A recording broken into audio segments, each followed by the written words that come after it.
Okay, let's go now to your number 8. Okay, number 8, these are the systemic changes still under different system of our body. Number 8 is about your endocrine system. Okay, endocrine system. So when we talk about endocrine system, we are referring to your production of hormones to the different glands of the body. So starting natin with number 1, hormone production organ, which is your placenta. So for the placenta, okay, so the placenta, the placenta is the main source of energy and nutrition of the fetus, and the most striking change in the endocrine system happens because of the placenta, okay? Because placenta is not existing kapag hindi naman buntis ang babae. So in addition to the endocrine system organs, may dadagdag ang placenta. So the placenta will going to produce a large amount of the following hormones. Number 1, estrogen. So your placenta, we are now going to produce a large amount of estrogen. So the large amount of estrogen will cause now changes. Cause changes into your breast. So ito yung sa initial part ng discussion kanina. Okay, the estrogen will increase the size of the breast. Okay, not only that, it will also increase the size of your areola. Okay, increasing yung area that would produce now your that would become now secondary areola, okay, para sa milk or the breastfeeding. Okay, so your estrogen will increase the size of the breast. Okay, what else? It also affects your uterus. Okay, uterine enlargement. Uterine enlargement. Okay, estrogen also ang nag-cause ng tinatawag nating palmar erythema. So palmar erythema is what? Palmar erythema is the redness and itching of the palm of the women. Okay, of the women, and it's normal during pregnancy. Okay, and all of this is because of the high circulating volume of your estrogen. Okay. Number 2, still produced by your placenta, is your progesterone. So estrogen is the woman's hormone, while progesterone is a mother's hormone. So your progesterone naman will maintain endometrium. So initially, progesterone, tumataas ang temperature natin, tumataas ang progesterone initially because of the function of your corpus luteum. Kaya kumakapal ang matres. Bumababa ang level ng progesterone at the end part of the pregnancy. Ngayon, initially, pwedeng tumaas ang temperature ng katawan ng babae because of the effect of corpus luteum na nagpo-produce ng progesterone. But on the latter part ng pregnancy, okay, ang progesterone will consistently increase, pero ang magpuproduce na sa kanya is the placenta. At starting on that time naman, na nag-produce na si placenta ng progesterone, ang temperature naman ng babae, bababa na siya on a normal level. Unlike yung una, noong nag-produce pa lang is a corpus luteum, the temperature of a woman slightly increases during the earliest part of the pregnancy. Are we clear? Hello? Yes, okay? So that is your progesterone. Ano pa? The reason pa kung bakit merong progesterone is that it inhibits uterine contractility. I believe na-discuss natin ito during your first reading. Tama po ba? Yes, the reason kung bakit mataas ang progesterone produced by your placenta and initially by your corpus luteum is so that the contractility force of the uterus will go down. Pag mataas ang progesterone, meron siyang negative effect. Ano yung negative effect niya? Decrease uterine contractility. Okay? Decrease uterine contractility. Kaya nga, at the end of the pregnancy, progesterone starts to go down, Therefore, uterine contraction goes up, which is in preparation na for the delivery of the fetus. I believe na-discuss natin yan during the first reading din. Tama po ba? Yes, okay? That is your progesterone, okay? Progesterone. And it also aids in, lactation. Okay? Kasi may kinalaman din siya sa milk production. May kinalaman din siya sa milk production. Aside from your progesterone, we also have your relaxin. We also have your relaxin. Ang relaxin naman is primarily secreted by corpus luteum. Primarily secreted by corpus luteum to decrease uterine activity. It has the same effect with your progesterone in terms of uterine contractility. The higher the relaxin, the lower the uterine activity or contractility. Okay? Relaxin is also responsible in softening. Ano yung lumalambot ulit sa female reproductive organs? Cervix and cervix, softening of your cervix and uterus. Softening of your cervix and uterus. Okay? So yung relaxing, the softening of the cervix allows now dilatation during birth. Okay? At si relaxing po ang may kalagawan niya. Okay?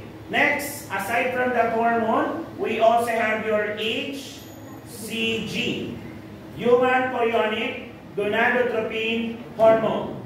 Your human chorionic gonadotropin hormone is produced by trophoblast cells.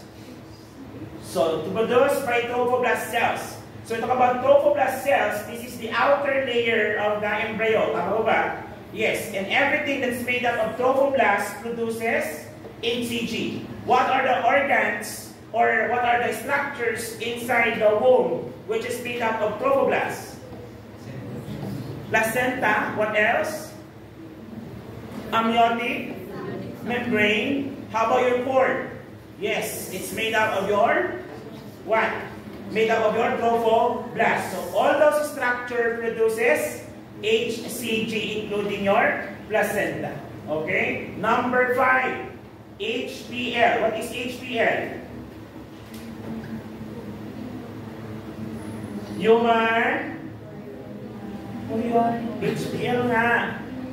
Human P. Placental lactogen. Your human placental lactogen, also known as your human chorionic,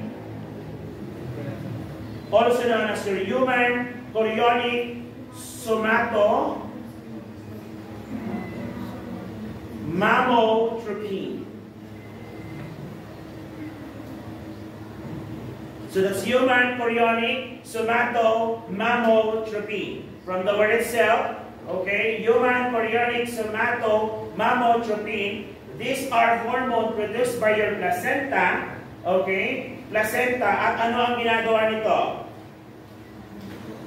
What does your HPL do?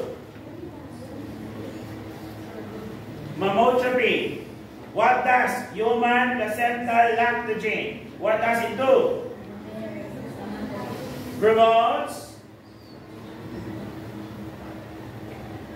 lactogen. Promotes milk production. Isn't it? Promote milk production. Okay? Promote milk production. This is the same hormone that makes, okay, make insulin less effective. Therefore, if your insulin is less effective due to the high concentration of your human placental lactogen, what will happen to the glucose level? Increase or decrease? Increases. Okay? Makes now your glucose level increases. That is now available for the fetus for the fetal growth. That is your human placental lactogen. Next, prostaglandin. Prostaglandin, still under your placenta. Okay, under your placenta. So, saan mataas ito? High in, ano yung tawag doon sa product, yung lining ng uterus? How do you call that? Kapag ilalabas na natin as waste. Decidua. Okay? This is high in decidua. So, mataas siya sa decidua on the female reproductive tract. Okay? Ano ang ginagawa ng prostaglandin? Prostaglandin, what it will do? Prostaglandin initiates smooth muscle contractility, leading into labor. So during the course of pregnancy, kamusta ang level ng prostaglandin? Mataas, mababa? Mataas, mababa? Prostaglandin initiates smooth muscle contractility leading into labor.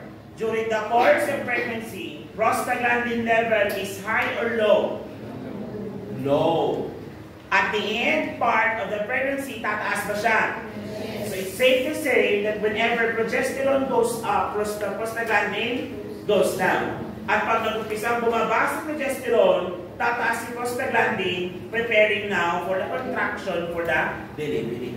Hence, initiating the process of labor. Are we clear? Yes. So yan. Organ ba ang placenta? Not necessarily. But during pregnancy, it serves an organ that produces an endocrine function, producing these different types of hormones. Are we clear? Are we clear? Yes. Anong number yung kanina? Number 8. Let's go now to the number 9. No. Endocrine. Letter A. Letter B. Under placenta pa rin. Letter B. Let's go with your letter B. Letter B is your pituitary gland.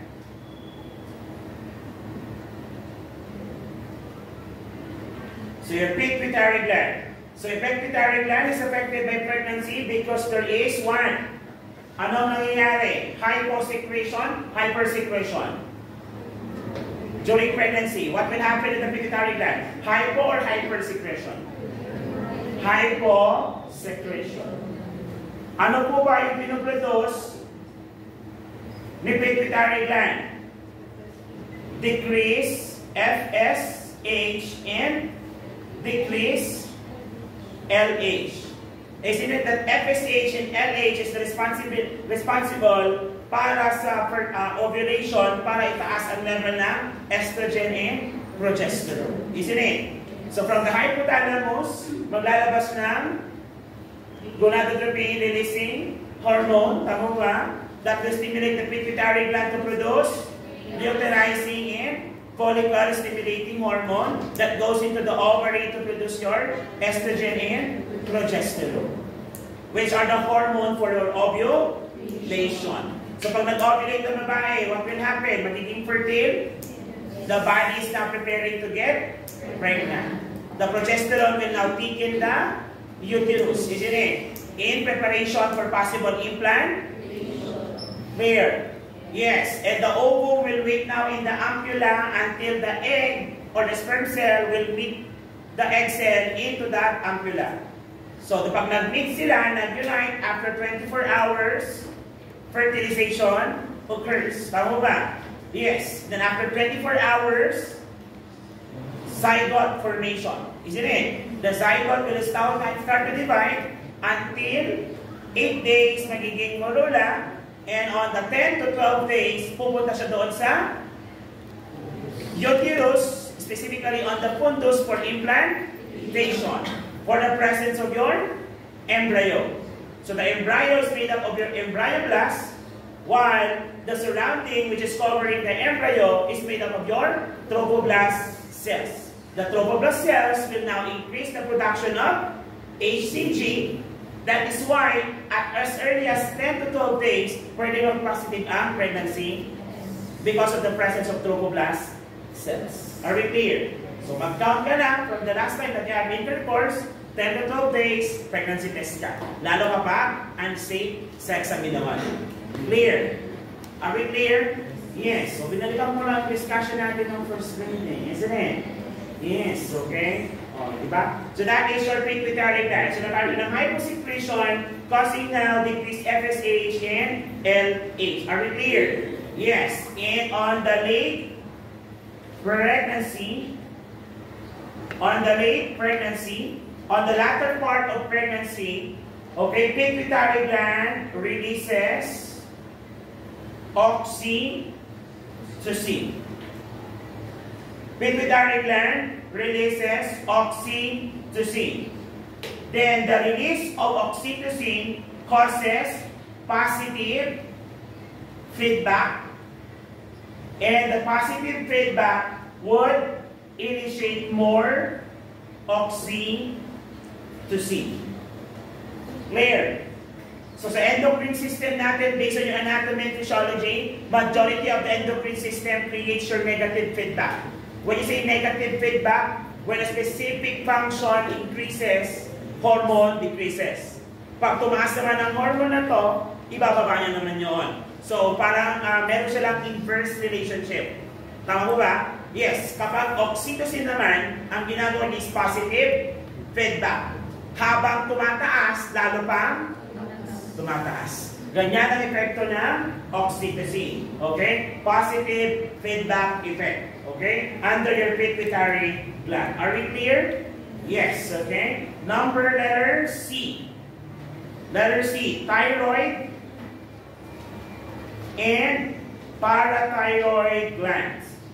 Thyroid and parathyroid gland. Oh, before we continue discussion, let us make a review. Thyroid gland. What does thyroid gland produces?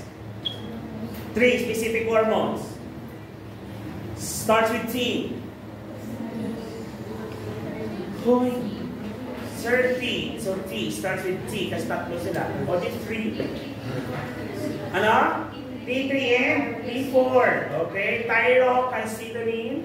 Thyroxine and triiodothyronine. Tama ba? And your thyrocalcitonin. Ano ginagawa ng thyrocalcitonin? Increase blood calcium, decrease blood calcium. Increase or decrease? Decrease blood calcium. So basically, your calcitonin, if this is the blood vessel and this is the muscle or bone, ang ginagawa ni thyrocalcitonin brings the calcium from blood into the bone. Ano naman yung nagdadala ng calcium from bones to the blood? Parathyroid hormone, which is produced by your parathyroid gland. Di ba? So, calcium to cell, that is your calcitonin. Calcium from cell to the blood vessel, parathyroid hormone. So, pag meron akong hypocalcemia, mababa ang calcium kasi tumaas ang calcitonin. Okay? So, kung kailangan ko ng calcium, kukuha ko ng calcium from the bone, ang mag-breakdown naman yan is a parathyroid hormone para yung excess calcium sa bone, dali niya naman sa what? Dali niya naman sa blood. Okay? So that's your thyroid and parathyroid gland. Ngayon, so ano kinalaman yan? Kapag sinabi natin thyroid gland, okay? Thyroid gland, ano ang nangyayari sa function ng thyroid gland during pregnancy? Okay, hyper or hypo? Secretion. Hyper or hypo? Kailangan nakaroon ng hyper secretions. Bakit kailangan ng hyper secretions? Because we have to increase the metabolic rate. Isn't it that T3 and T4 is responsible for metabolism? Why do we need to increase the metabolism? Because the body requires more energy and calories. Because it will be divided into two human being. The one that is carrying the fetus and the fetus itself. So we need more energy. So more energy requires more activity. In order to do that, kailangan taasan natin yung hormone responsible for metabolic activity. Sino yun?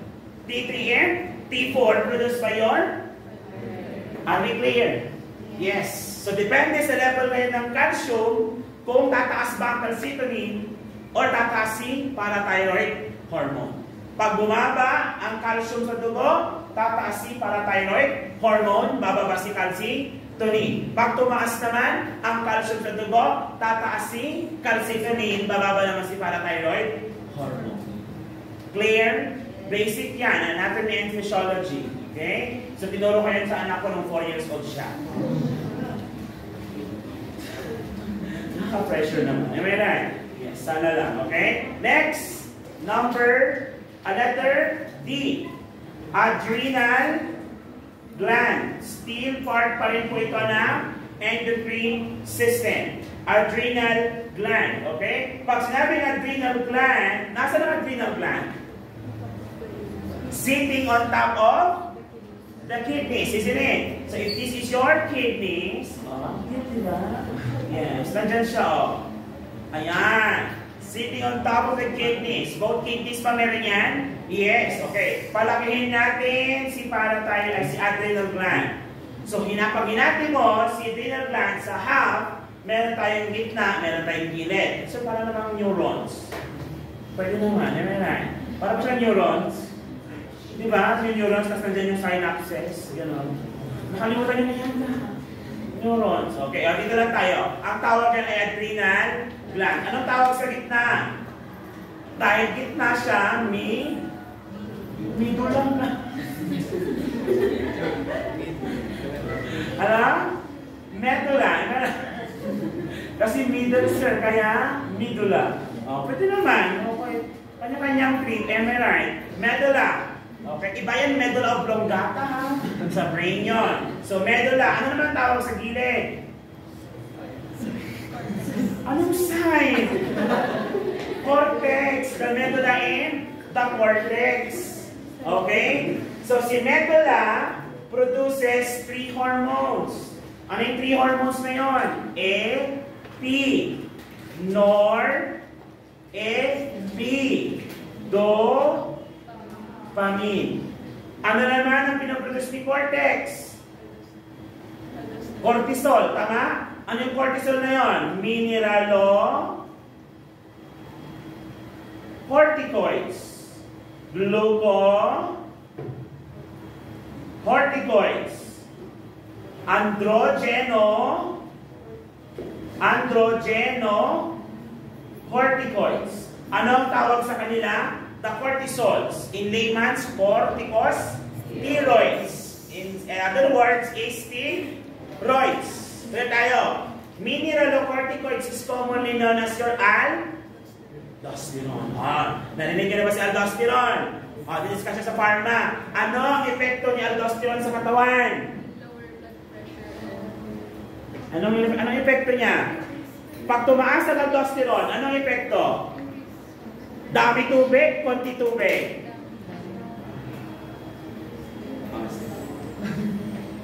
Aldosterone is yung pinakaasin ng katawan. Aldosterone is equals to salt. Where sodium goes, so water reabsorption ang trabaho niya. Balikan natin. Pag buntis ka, kailangan mo ba ng konting dugo o maraming dugo? Kailangan mo ba ng maraming tubig, konting tubig?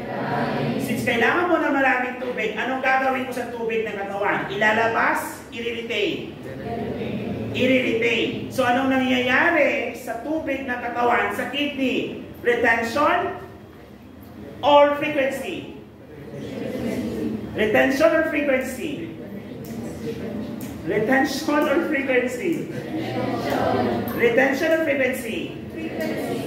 Retention, pag sinabing retention, may iiwan. So, hindi ka iihi. Tama? Tama mo ba? Yes. Pero, pag sinabing frequency, iihi ka na? Iihi. Balikan natin. Ano ang nangyayari sa tubig ng katawan sa kidney? Retention, frequency? The answer is retention.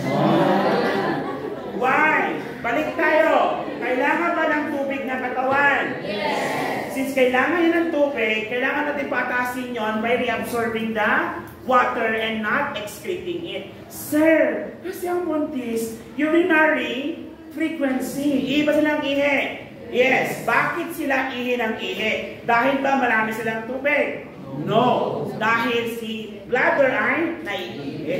Hindi nakakapag-expand. Kaya kahit konting ihi lang yan, nilalabas niya na. So, in reality, kapag buntis ka, ang level ng tubig sa katawan mo, mataas. Meron tayong fluid retention.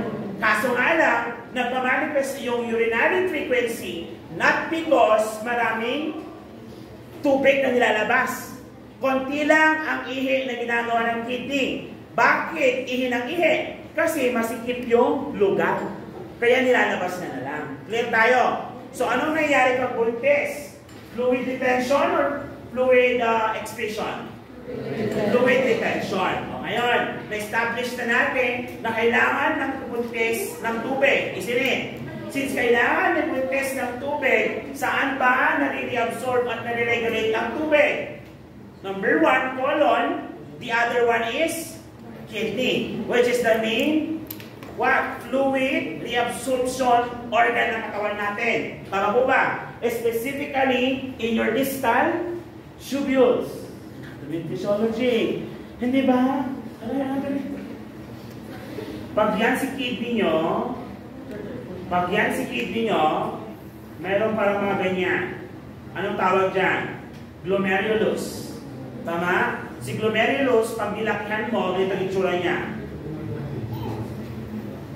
So, meron tayong afferent and efferent. Tama?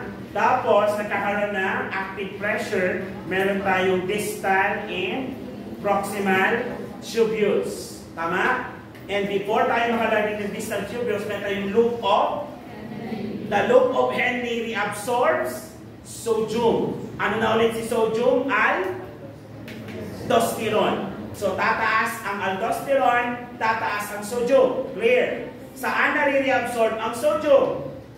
Sa loop of Henle. Pag nag-reabsorb tayo ng sodium, anong mangyayari or what will happen to the water? Reabsorb or excreted? Reabsorb. So, in short, kapag sinabi natin adrenal gland, what will happen to aldosterone? Increase, decrease? Increase aldosterone. Bakit ulit kailangan natin pataasin si aldosterone? To promote fluid reabsorption. Because we need fluid retention. Why? Because we need increased blood volume. Clear? Are we clear? Yes. Yung totoo. Yes. Okay. So that is your increased aldosterone. And at the same time, okay, your adrenal gland also help in the regulation of metabolism. Okay? Also help in the regulation of your metabolism. Okay? Clear tayo dyan? Okay. So the increased level of aldosterone. Pag mataas ang aldosterone ng dugo, kamusta ang osmolarity ng dugo? Mataas o baba? Mataas. Kaya nga pinag-panoorin nyo yung diba yung video about fluid electrolytes? Kasi yun ang topic natin dito. Okay? Yan, very basic yun. At least may introduction lang kami kung paano yung atakihin later on ang medical surgical medicine. Okay, pero ano pa yung topic natin? I hope yun sana kasi yung iba. Kasi nga, kailangan nyo muna ipasa ang maternal 1. Nasa normals pa lang tayo, wala pa tayo sa abnormals. Basically naman kasi, kapag maintindihan mo ang normal, maintindihan mo ang abnormals. Kaya nga, ini-emphasize ko rito. Clear? Yes. Kaya kapag may hypersecretion tayo, hyperaldosteronemia, ibig sabihin, adrenal gland is hyperproducing or hypersecreting. Anong mangyayari? Cushing's? Pag mababa, adding Addison's. Di ba?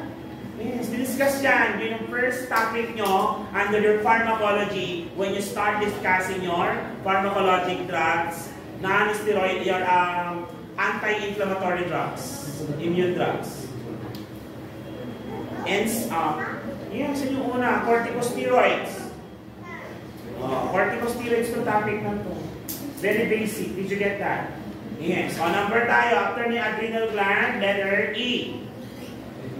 Letter E, pancreas. Say it again. Pancreas. RT. Am I right?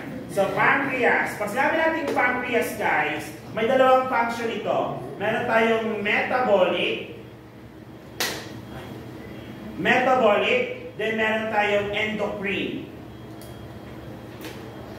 So pag sinabing metabolic, meron tayong amylase, lipase, trypsin. Discussion sa nutrition. Amylase digests carbohydrates. Lipase digests fats after it is emulsified by bile that produces by liver and stored in di ba? And released in your sphincter of Oddi into the duo. Ano nyo? Basic anatomy and physiology. Di ba?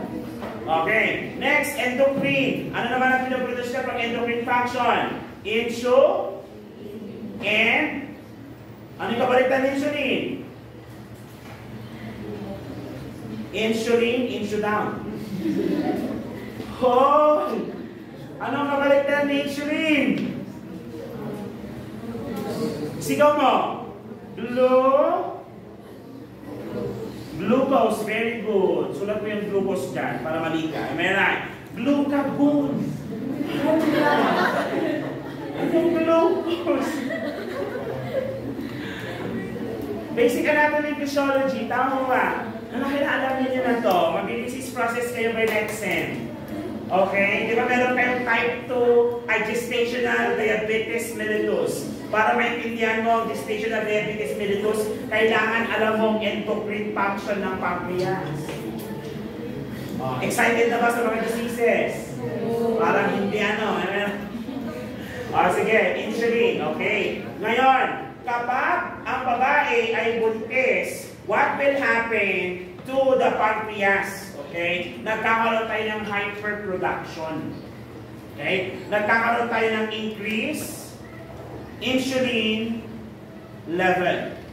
Nagkakaroon tayo ng increase insulin level. Sir, bakit nagkakaroon ng increase insulin level? Balik tayo sa previous organ. Ano yung previous organ na discuss namin? Adrenal. Si adrenal gland nagpuproduce ng tatlong steroids. Tama ko ba? Ano yung una? Mineralocorticoids. Is that your aldosterone? Yes. Is that your acid? Yes. Then meron siyang glucocorticoids. Glucocorticoids, root word, glucose. Is glucose sugar? Yes. So kapag ikaw tumaas ang glucocorticoids mo, tataas pa ang blood sugar mo. Yes. Ang tawag doon hyperglycemia. Since may hyperglycemia si pasyente, dahil mataas ang production ng glucocorticoids, kailangan bang ilipat natin si sugar from blood to cell? Ang naglilipat ng sugar from blood to cell ay si insulin. Kaya tumaas si insulin kasi mataas si glucocorticoids. Tumaas si insulin kasi meron kang hyperglycemia. Did you get that? Hello? Yan totoo. Very basic. Yan ay very elementary. Yun totoo. Nag-gets nyo hindi? Hindi. Ulitin natin. Adrenal gland produces 3 steroids. Mineralo, gluco, androgeno, corticoids. Mineralo, aldosterone. Is that your acid?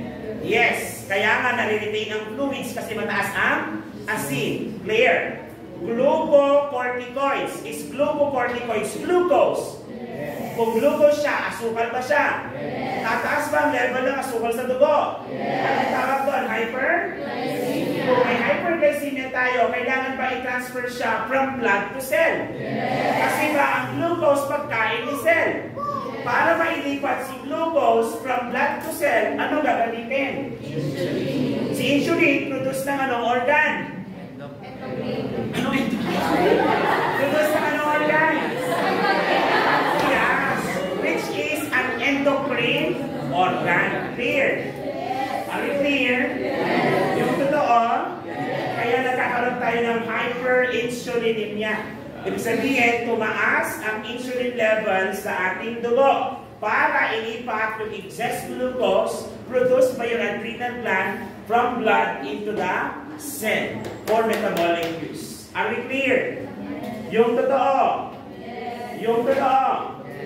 That's why, kapag ikaw ay buntis, madalas bang gutom ka? Yes. Kasi nga, tuloy-tuloy yung production ng insulin, pwedeng bumaba ang glucose sa iyong dugo. Kaya dapat kain ka na, kain. Ano ang tawag sa kain ng kain? Matakaw. Ano? Polygamy. Polyphagia. Am I right? Yes. Ile. Polygamia. Polytip siya inom na? Are we clear? Yes. Very good. Okay, do you have any question? Wala. We're done with your endocrine. Very good. Punta na tayo sa ating immune system. Pangilan na to? 9. Immune system. Immune system. Immune system. So let's talk about your immune system naman po. Pag sinabi natin immune system, what will happen to the immune system of the mother? Increase or decrease? Increase or decrease? Decrease. Immune defense. Sir, bakit decrease ang immune defense ng isang buntis? Bakit kaya meron bang growing fetus? Yes. Kapag ang immune system mo ay mataas, your own immune system will kill that fetus. So, kinokontrol during pregnancy ang ating immune system para hindi maging hyperactive so that it will not kill the growing fetus. Are we clear? Sir, di ba foreign body lang ang kinikill ng katawan? Yes. Is the fetus a foreign body? Yes, because it contains a chromosome not of that the woman. Saan galing yung kalahati ng chromosome na yun? From the father. Kaya, foreign pa rin yung fetus na yun. Pwede malaglag. Okay? Pag hyperactive ang... Get tayo? Yes. So we're done with the physiology changes.